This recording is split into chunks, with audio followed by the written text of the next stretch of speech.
Dear students, I welcome you on behalf of Thakur Vidya Mandir High School and Junior College for the remote teaching learning process, where our motto is let learning be a joy and teaching a pleasure. Let us move towards part 6, which is the concluding, that is the last part of chapter number 9, Depository System, wherein today we are going to understand about transfer of securities under the depository system.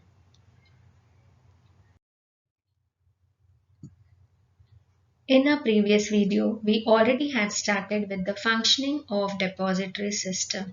That is, we understood how a depository works, depository system functions. That was, in case of conversion of physical certificates into electronic form, which is called as dematerialization process.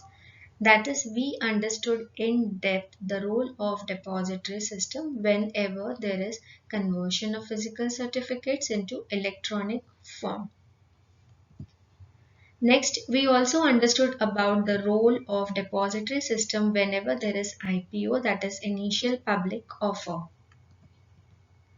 Now today we shall understand the role of depository system whenever the transfer of securities takes place.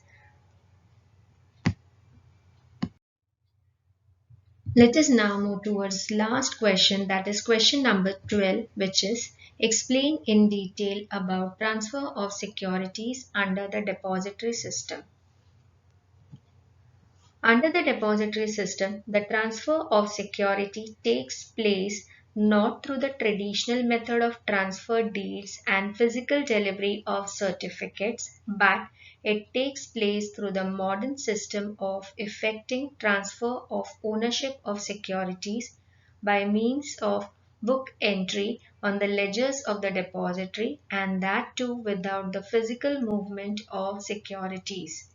Thus, the transfer of securities under the depository system eliminates paperwork, facilitates automatic and transparent trading in securities, shortens the transfer period, and ultimately contributes to the liquidity of investment in securities.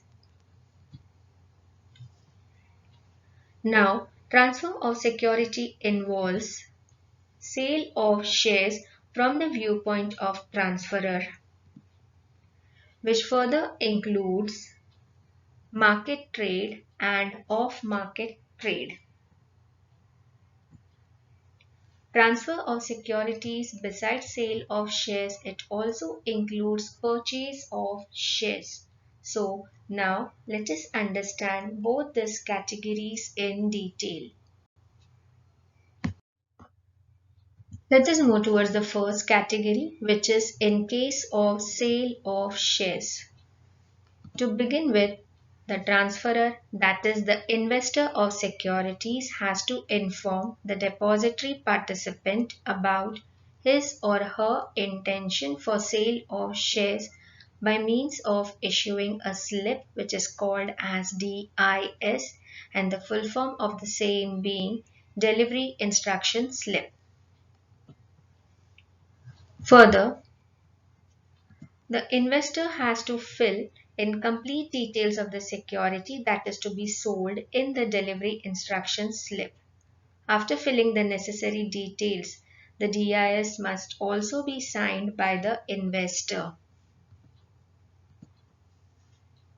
Lastly, at the end, when all the steps involved in transfer of securities gets completed, the securities get debited from the investor's demat account, thereby indicating that the shares have been transferred in the name of transferee through the depository system.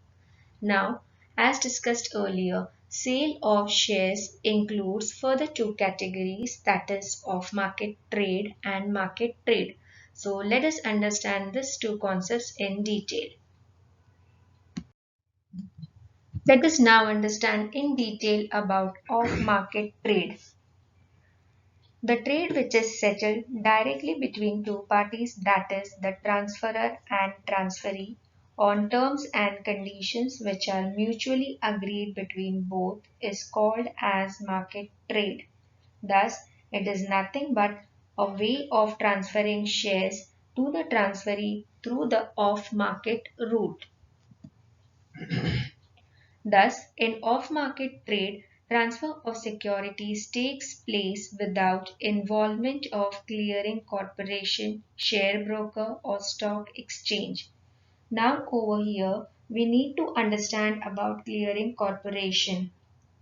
Clearing corporation is an organization which is affiliated, that is, it's related with a stock exchange whose primary objective is to look after the handling of confirmation, settlement, and delivery of transactions.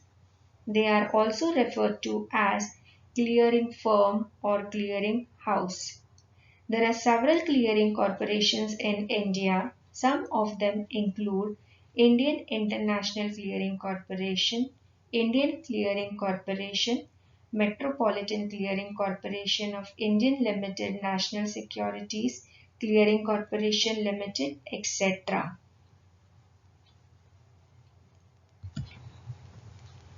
Now, let us understand the common reasons for carrying out off-market trade.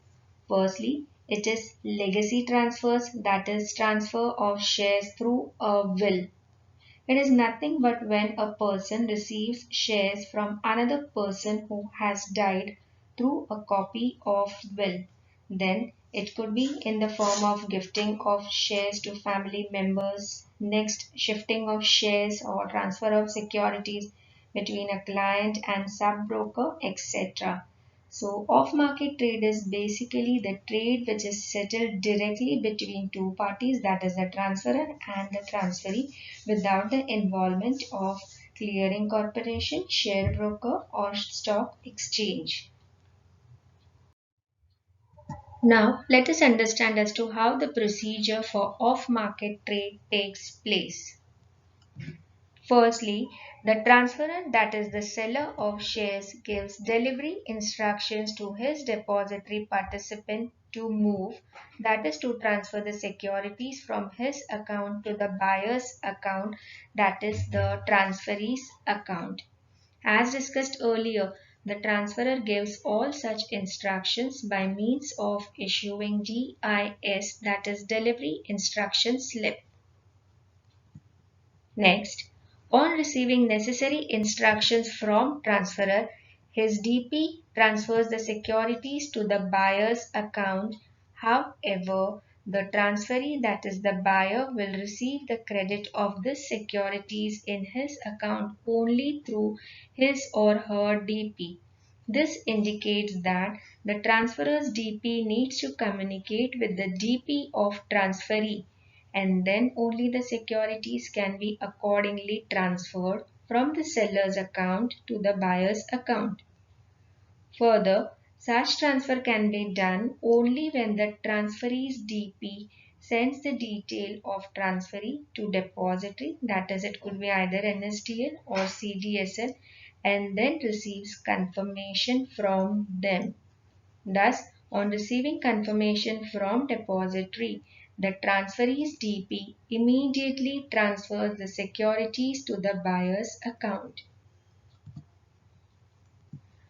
Lastly, once the securities are credited in Demat account of the buyer, then the payment is directly made by the buyer to the seller. Thus, it can be said that the payment is directly settled between the parties involved. However, in case of gift, the question of payment does not arise. Let us now understand about the B part, which is market trade. When transfer of securities is settled through clearing corporation or clearing house of exchange, it is called as market trade.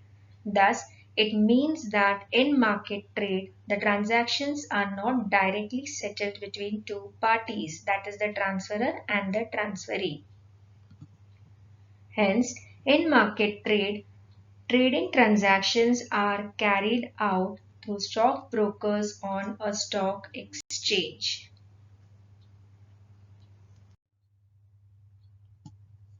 Let us now understand about the procedure for transfer of securities in market trade.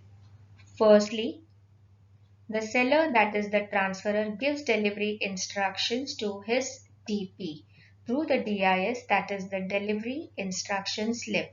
On receipt of such instructions, the securities are then moved, that is transferred from transferor's account to transferor's broker account. Further, as per the delivery instruction, the securities are then transferred from the transferor's broker account to clearing house of the stock exchange. Next, on the payout day, the securities are transferred from clearing house to the account of broker of buyer. Now, over here, we need to understand the meaning of payout day. Payout day is that day on which the exchange makes payment or delivery of securities to broker. The exchanges have to ensure that the payout of funds and securities to the clients is done by the broker within 24 hours of the payout.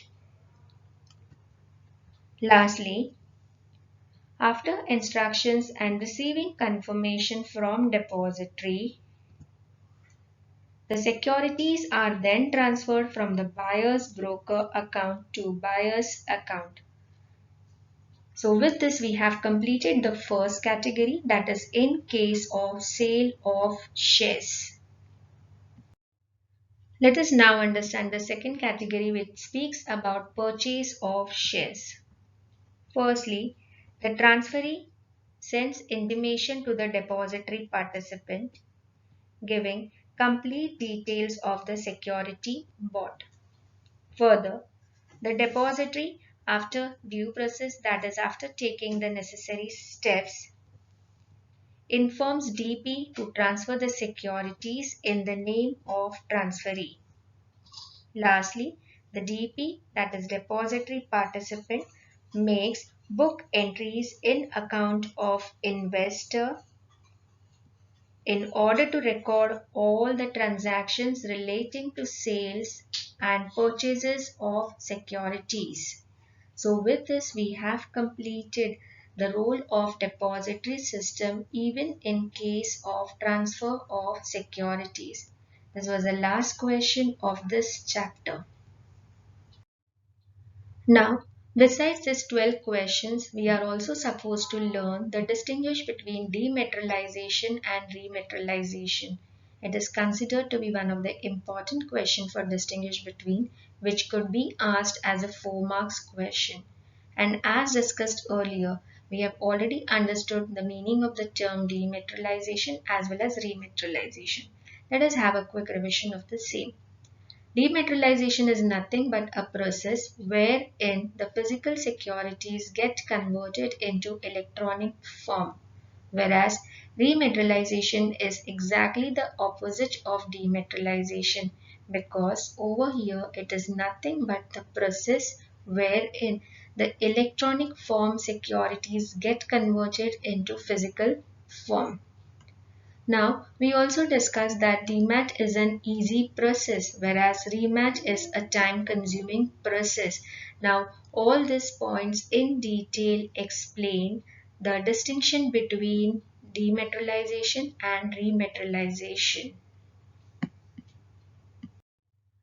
Now, before concluding this chapter, let us have a quick review of the topics that we covered in the depository system. Firstly, we understood the disadvantages of physical mode of holding securities, and that was the reason that the depository system came into existence. So accordingly, we studied the meaning of depository system. Not only that, we understood how the depository system is important, and we also studied as to in what different ways it benefits the investors as well as the company. Nextly, we understood the various constituents of the depository system. That is, we understood about the depository participant, the BO, and the issuer company. Further, we understood various concepts or terms which are frequently used in depository system, like we understood what is dematerialization, we understood what is rematerialization, we understood about fungibility and even ISIN. Next, we learned about NSDL and CDSL, which are the two depositories functioning in our country. And lastly, we understood about the functioning of depository system in case of dematerialization process, in case of IPO, and even in case of transfer of securities. So with this, we have completed a very important topic, a very important chapter, that is chapter number 9, Depository System. Thank you, dear students, for your patience listening.